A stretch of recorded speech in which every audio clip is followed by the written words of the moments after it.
बिस्मिल्लाहिर्रहमानिर्रहीम। अस्सलामुअलैकुम स्टूडेंट्स, उम्मीद है कि आप सब खैरियत से होंगे। आज हम फ़िज़िक्स का न्यूमेरिकल 2.5 करेंगे। 2.5 न्यूमेरिकल्स में उसने कहा हुआ है a car moves with uniform velocity of 40 ms-1 for 5 second. It comes to rest in the next 10 second with uniform deceleration. हमने दो चीज़ें फाइंड करनी हैं, डी एक्सीलरेशन और टोटल डिस्टेंस। आए गिवन डाटा की तरफ जाते हैं। सबसे पहले हम गिवन डाटा लिखते हैं।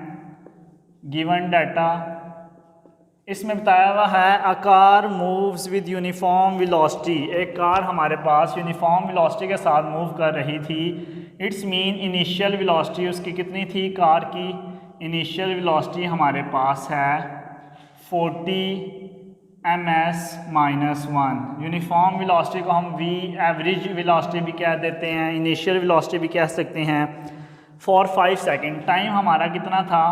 5 सेकेंड था। Time is equal to 5 second. सबसे पहले मैं ये बता रहा हूँ, कह रहे हैं कि हमारे पास एक कार थी, वो एक यूनिफॉर्म वेलोसिटी के साथ जा रही थी, 40 ms-1 की स्पीड से जा रही थी और उसने 5 सेकंड लिए थे।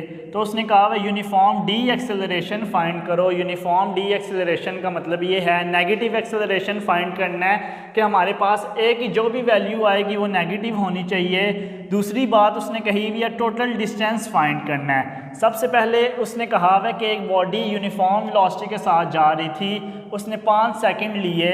तो सबसे पहले हम डिस्टेंस फाइंड आउट कर लेते हैं कि डिस्टेंस क्या बना है। तो डिस्टेंस फाइंड करते हैं। डिस्टेंस का हमारे पास फार्मूला होता है s is equal to v/t। तो हमारे पास v क्या है? 40। टाइम हमारे पास 5 है, तो हमारे पास आ जाएगा 200 मीटर। हमारे पास s1 आ गया है। उसने कहा वह टोटल डिस्टेंस फाइंड करना है। सबसे पहले हमने डिस्टेंस फाइंड किया है। जब बॉडी की वेलोसिटी 40 थी, टाइम 5 सेकंड थे, तो बॉडी का डिस्टेंस क्या था? तो हमें पता है s is equal to vt होता है। तो s1 इसलिए कह दिया क्योंकि हमने डिस्टेंस 1 फाइंड किया है। दूसरा केस उसने बताया हुआ है, केस 2 इधर लिख दो कि हमारे पास बॉडी की speed, when speed of body decrease,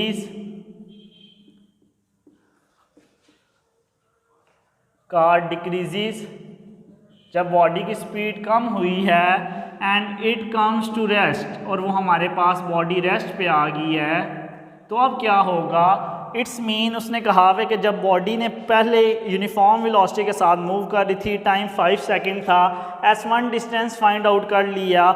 अब वो कह रहा है उसने रेस्ट पे आ गया। It's mean initial velocity body की क्या थी?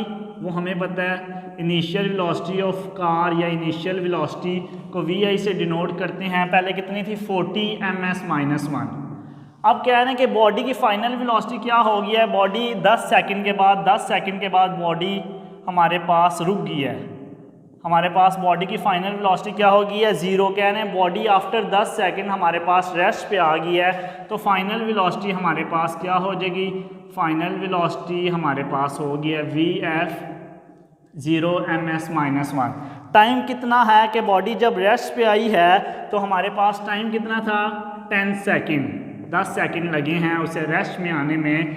हमने दो चीज़ें फाइंड करनी हैं, डी एक्सेलरेशन,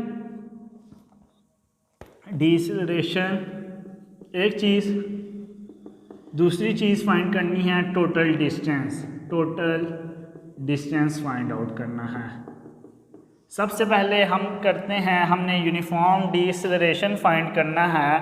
तो हमें पता है सेकंड इक्वेशन ऑफ मोशन कहती है s is equal to vit plus half a/t²। हमारे पास ये थर्ड इक्वेशन ऑफ मोशन है और सेकंड इक्वेशन ऑफ मोशन है। अब हम देखते हैं, हमारे पास हमने डिस्टेंस भी फाइंड आउट करना है, हमारे पास यूनिफॉर्म डी एक्सेलरेशन भी फाइंड आउट करनी है। ये चीज़ भी नहीं है हमारे पास और ये चीज़ भी नहीं है। तो सबसे पहले हम ऐसी कोई इक्वेशन यूज़ करेंगे जिसके थ्रू हम ए की वैल्यू फाइंड करेंगे। जब हमारे पास डी एक्सेलरेशन की वैल्यू आ जाएगी तो हम s2 भी फाइंड इजीली कर सकते हैं। अब जब हमने सेकंड इक्वेशन यूज़ की है वहाँ पे हमारे पास s2 की वैल्यू भी नहीं है, जो हमारे पास डिस्टेंस होता, vi की वैल्यू है, टाइम भी है, a भी नहीं है। हम first equation of motion use करते हैं as vf is equal to V I plus A T. अब यहाँ से हम ए की वैल्यू निकालेंगे, जो ए की वैल्यू आएगी सेकंड इक्वेशन ऑफ मोशन में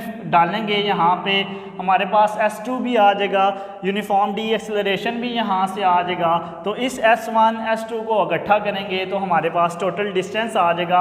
अब यहाँ पे वैल्यू पुट करते हैं, फाइनल वेलोसिटी की वैल्यू क्या है 0, वी आई हमारे पास 40 है, plus acceleration uniform D acceleration find करना है, टाइम हमारे पास 10 सेकंड है। तो यहाँ पे ये प्लस हो रहा है, मैं दूसरी तरफ ले आया हूँ 40 a इंटू 10।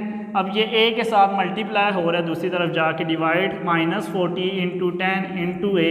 तो एक्सेलरेशन हमारे पास आ जाएगी -4 ms -2, इसका यूनिट होता है। ये हमें पता चल गया कि नेगेटिव साइन आ गया, इट्स मीन डी एक्सेलरेशन हुई है। नेगेटिव एक्सेलरेशन को हम रिटार्डेशन भी कहते हैं, डी एक्सेलरेशन भी कहते हैं। अब हमने क्या फाइंड आउट करना है, टोटल डिस्टेंस। अब a की वैल्यू आ गया है, सेकंड इक्वेशन यूज़ करेंगे। ये हम सेकंड इक्वेशन यूज़ कर लेते हैं, S equal to V I T plus half A T square. अब वी आई की वैल्यू हमारे पास 40 है, टाइम की वैल्यू हमारे पास कितनी थी, ये सेकंड केस है, टाइम 10 प्लस हाफ ए हमारे पास आ गया -4, जो यूनिफॉर्म डी एक्सेलरेशन आया है। टाइम हमारे पास 10 था तो यहाँ पे स्क्वेयर था, स्क्वेयर कर दिया। 40 इंटू 10 400 प्लस ये 2 इससे कट गया, -2 आ गया हमारे पास, -2 इंटू 10 का स्क्वेयर 100। अब हमारे पास 100 को -2 से मल्टीप्लाई किया तो मेरे पास आ गया प्लस -200 माइनस प्लस माइनस 400 -200। हमारे पास S2 ये फाइंड कर रहे थे, तो S2 हमारे पास आ गया, यहाँ पे कर लेते हैं स्टूडेंट्स। S2 आ गया 400 में से 200 गए 200, तो मीटर इसका यूनिट है। S1 भी आ गया, S2 भी आ गया, यूनिफॉर्म डी एक्सेलरेशन भी आ गई। टोटल डिस्टेंस क्या करना है, जस्ट S1 और S2 को ऐड करना है। Total distance is equal to S1 plus S2। Total distance को S कह देते हैं। S1 क्या था 200, S2 क्या है 200, हमारे पास आ गया 400 मीटर। अब हमारे पास टोटल डिस्टेंस भी आ गया है, यूनिफॉर्म डी एक्सेलरेशन भी हो गई है, और हमारे पास ये भी आ गया। अगेन सुन लो, कह रहे थे कि एक हमारे पास बॉडी है, वो यूनिफॉर्म वेलोसिटी के साथ मूव हो रही है 40 ms -1, उसने 5 सेकंड लिए हैं। डिस्टेंस फाइंड करना था S1, फिर कह रहे हैं कि बॉडी की स्पीड कम हुई है और वो रेस्ट पे आ गया। इनिशियल वेलोसिटी 40 ही थी, फाइनल वेलोसिटी जब बॉडी रेस्ट पे आती है 0 हो जाती है। अब कितना टाइम लिया जब बॉडी रेस्ट में आई है 10 सेकंड। हमने डी एक्सेलरेशन फाइंड करना था, टोटल डिस्टेंस। तो first equation of motion use करके हमारे पास वी एफ की वैल्यू भी है, वी आई की वैल्यू भी है, एक्सेलरेशन की वैल्यू नहीं है, ये फाइंड करना है। यूनिफॉर्म डी एक्सेलरेशन का ए की वैल्यू जो भी आएगी वो नेगेटिव होनी चाहिए। वी एफ की जगह 0 पुट किया, वी आई की जगह 40 पुट किया, ए की वैल्यू फाइंड करनी थी। टाइम हमारे पास 10 था, ये 40 प्लस हो रहा है, दूसरी तरफ ले गया -40, ए इसके साथ मल्टीप्लाई हो रहा है, जब दूसरी तरफ जाएगा डिवाइड हो जाएगा, ए -4 ms -2 आ गया। अब हम second equation of motion use किया, S is equal to V I T plus half A T square. Second distance find करना है तो मैंने S2 पुट कर दिया, वी आई की वैल्यू 40 थी, टाइम 10 था, प्लस 1/2, ए की वैल्यू -4 थी, यहाँ पुट की, टी का स्क्वायर था 10 का स्क्वायर, 2 इससे कट हुआ, -2 रह गया, 40 इंटू 10 400, 10 का स्क्वायर 100 इंटू -2 से किया -200, minus plus minus 400 - 200 is equal to 200 metre. Total distance क्या था S1 plus S2, total distance निकालना था, S1 200 था, S2 भी 200 था, हमारे पास आंसर आ गया 400 मीटर। उम्मीद है स्टूडेंट्स आपको ये लेक्चर समझ आ गया होगा। अगर आपको कोई भी डिफ़िकल्टी हुई तो आप मुझे कमेंट में मेंशन कर सकते हैं। थैंक यू सो मच, अल्लाह हाफिज़।